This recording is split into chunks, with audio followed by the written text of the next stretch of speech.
En las llanuras de Moab, frente a la tierra que tanto habían esperado, el pueblo de Israel se encontraba en silencio. Después de 40 años de caminar por el desierto, una generación entera había quedado atrás. Muchos de los que habían salido de Egipto ya no estaban. Ahora, frente al río Jordán, Moisés sabía que su tiempo como líder estaba llegando a su fin. No cruzaría con ellos.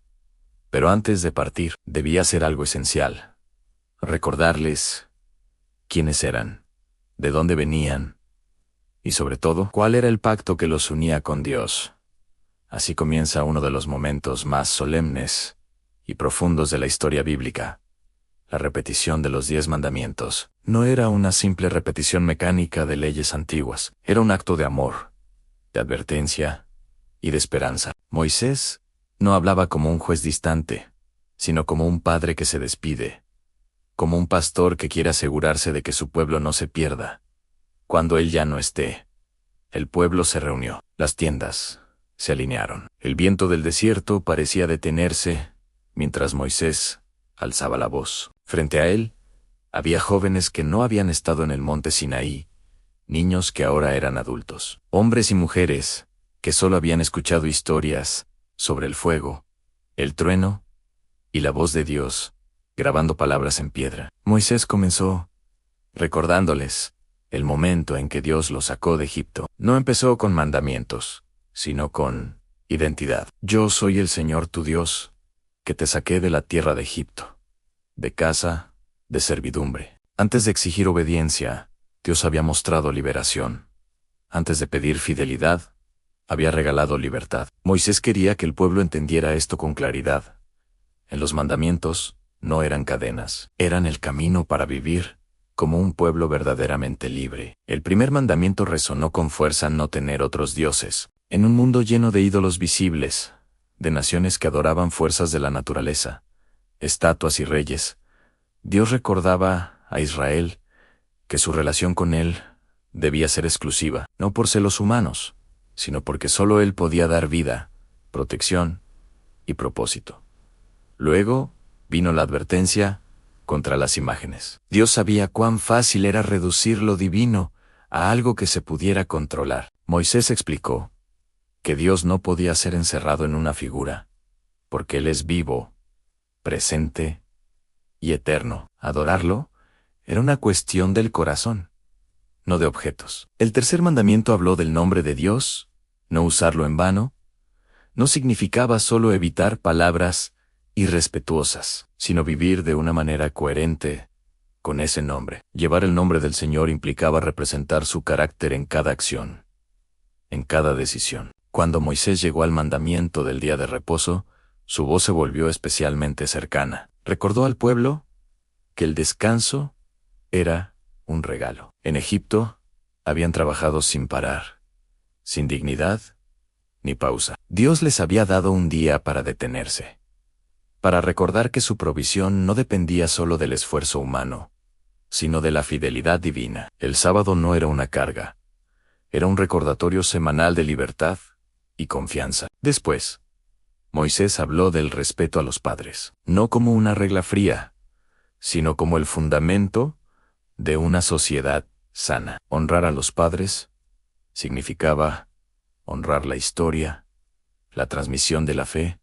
y la estabilidad del pueblo. Era una promesa de vida larga, no solo en años, sino en calidad de vida. Los mandamientos siguientes fueron directos y claros: no matar, no adulterar, no robar, no dar falso testimonio. Cada uno de ellos protegía la vida, la familia, la justicia y la confianza. Moisés explicó que Dios no solo se interesaba por los actos visibles, sino por el daño que estos causaban al corazón de la comunidad. Cuando habló de no codiciar, el mensaje fue aún más profundo. Dios iba más allá de las acciones externas y entraba en el terreno del interior humano. La codicia era la raíz de muchos otros pecados. Aprender a contentarse era clave para vivir en paz, tanto con Dios como con los demás. Mientras Moisés hablaba, el pueblo escuchaba con atención. No era una lista abstracta de normas,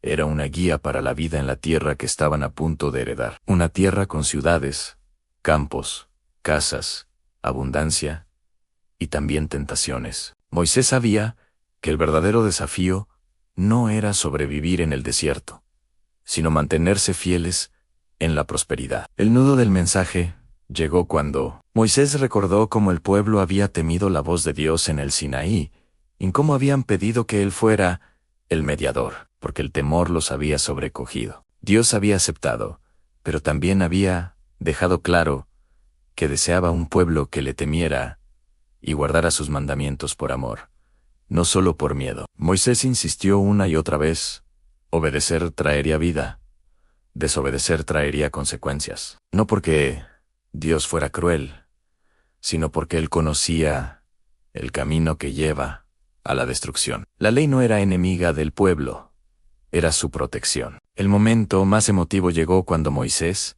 consciente de que no cruzaría el Jordán, les habló del futuro. Les advirtió que no olvidaran al Señor cuando estuvieran cómodos, cuando no faltara pan, cuando las casas estuvieran llenas. El mayor era peligro, no era el hambre, sino el olvido. Les recordó que la obediencia debía nacer del amor, que los mandamientos debían estar en el corazón, enseñarse a los hijos, hablarse en casa, en el camino, al acostarse y al levantarse. La fe no debía ser un evento ocasional, sino una forma de vivir. El desenlace de esta historia no es un final triste, sino una entrega llena de esperanza. Moisés no solo repitió los 10 mandamientos, los sembró nuevamente en una generación que estaba a punto de comenzar una nueva etapa. Les dejó claro que la verdadera conquista no era militar, sino espiritual. Los 10 mandamientos, repetidos en ese momento crucial,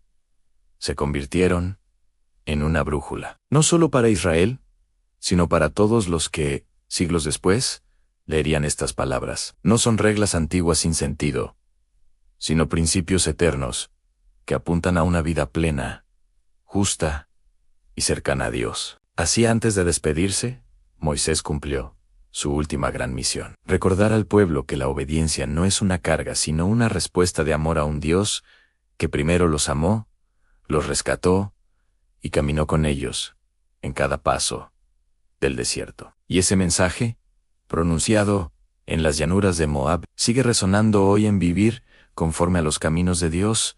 No es perder libertad, es encontrarla. Si te gustó el video, regálame un like, compártelo con tus amistades, comenta qué te pareció y no olvides suscribirte al canal y tocar la campanita para nuevo contenido. Gracias por ver.